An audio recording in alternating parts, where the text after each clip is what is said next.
Good morning, sir. You're Denzel Lewis. And Mr. Lewis, you were previously in court, entered a plea of guilty to the third-degree felony offense of unlawful possession of a firearm by a felon. Okay, so right off the bat, 6 years in prison for unlawful possession of a firearm. But here's the twist, dude is already a convicted felon. The law is crystal clear on this. If you're a felon, no guns. Period. Yet somehow, this case still feels like it's about more than just the gun. And looking at the PSI report, Mr. Lewis does have obviously previous criminal history spanning from juvenile and to adulthood. The priors that he has, it appears, with burglary of a habitation. It looks like 3 cases, but they ran concurrently, in which he was placed on probation and had a revocation, in which he was sentenced to 8 years in TDC. He has since been discharged from that, Your Honor. And after being released, there was this traffic stop, which resulted in a firearm being found in the vehicle in which Mr. Lewis was driving.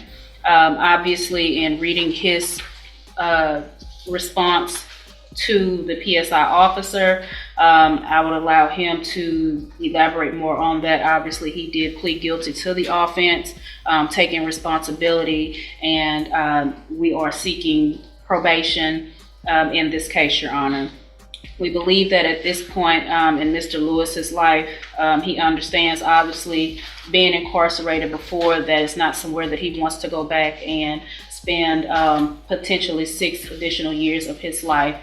He would like this opportunity on probation to have that opportunity to spend and get back on track with employment, to take care of his family and provide for his family. And reading his defense lawyer is really painting a picture of redemption. You can feel the hope in her words. He's changed. He wants to provide for his family. And those support letters? They matter. But let's be real, courts want actions, not just promises. Especially when there's a record involved. Mr. Lewis, your version of this is that it wasn't your gun, it was in your girlfriend's purse, and you didn't even know her purse was in the car, much less the gun was in the purse in the car. So either you are guilty or you're not guilty of the offense. And so if you knew about it, then you're guilty. If you didn't, then a jury needs to decide. I'm pleading guilty because I was driving the car, and by me driving and then finding the gun, but the law, that's not what the law is. Okay? So you don't get to just take a deal or plead guilty because that's what you want to do. When you were here before, you stood in front of that clerk, you put your hand up, swore that you were going to tell the truth, and I said, are you pleading guilty freely and voluntarily, or are you pleading guilty because you did what they charged you with? And I was, and I still am. Okay. This moment is heavy. The judge straight up calls him out. Either you're guilty or you're not. And Lewis tries to thread the needle, admitting guilt only because he was driving. But legally, that doesn't hold. You can't plead guilty just to take a deal if you're also claiming innocence. That's not how justice works. I think he's been given probation before.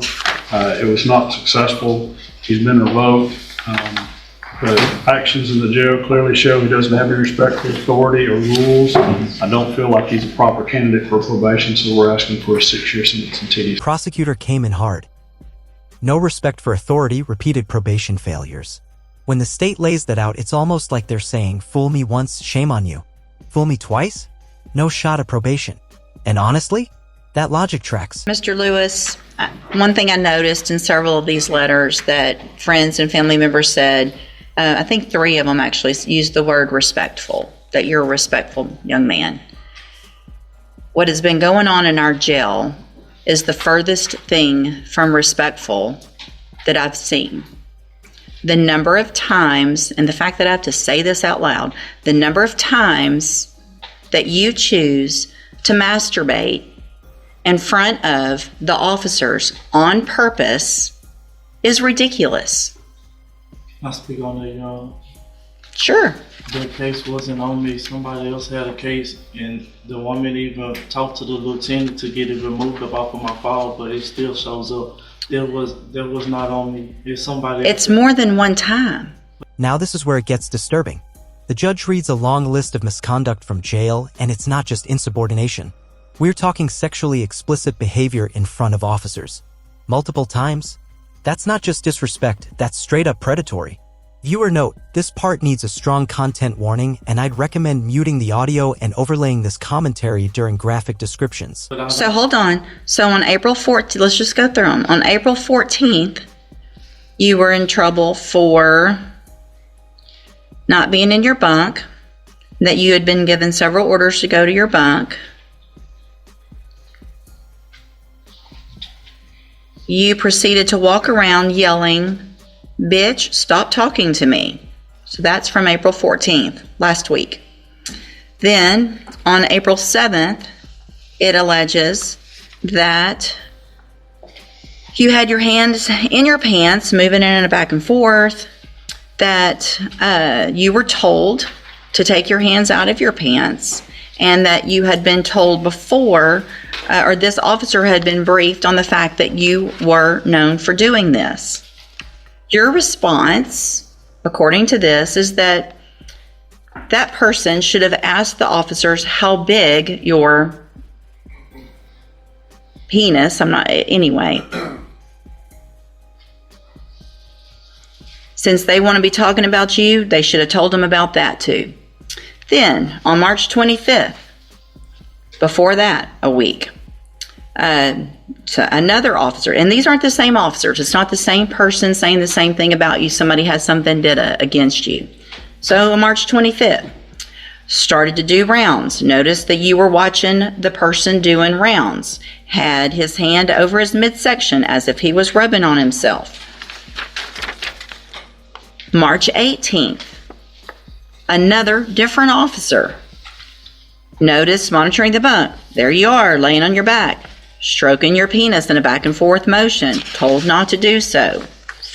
January 24th, 2025, you're in trouble for walking around. This one, notice the way you're laying on your bunk in a way,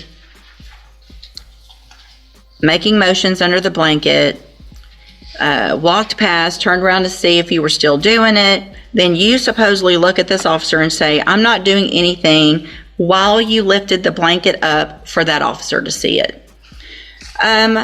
January 4th, another time, being told to be quiet, do what you're supposed to do, didn't do it that day.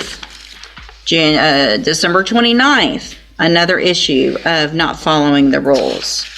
December 17th, another infraction for arguing and not following the rules. So if there was one time when they got the wrong person, that's one thing. That's over and over again, you disrespecting female officers who are in there just doing their job. I don't know, sleep on my back. Sir, we're really going to do that? You ask me and I'm telling you, I sleep on my back. Uh-huh. I have sisters. I have a mama. I don't do that. Them people write whatever They're making this up on you. That's terrible of them to do that. If you look at my cases report, ma'am, I don't have any cases on none of that. I don't have any time. The sentencing hits 6 years. And honestly, that's a gift considering the repeat offenses and jail behavior. The judge even says it, you're lucky you weren't hit with a harsher charge. And here's the kicker, Lewis still tries to blame others. That final warning about firearm restrictions? That's not just legal talk. That's the system saying, last chance, mess up again, and there's no soft landing. I'm going to find that you previously entered your plea of guilty freely and voluntarily. Find sufficient evidence to find you guilty, and at this time find you guilty of unlawful possession of a firearm by a felon. Sentence you to a term of 6 years in the Institutional Division of the Texas Department of Corrections. You will receive credit on that sentence for any time that you've been in custody that the law gives you the right to receive. I'm handing you the trial court certification that shows this was an agreement that I followed, and so you've waived your right to appeal, and you're lucky that this was the agreement. Mr. Smith was generous.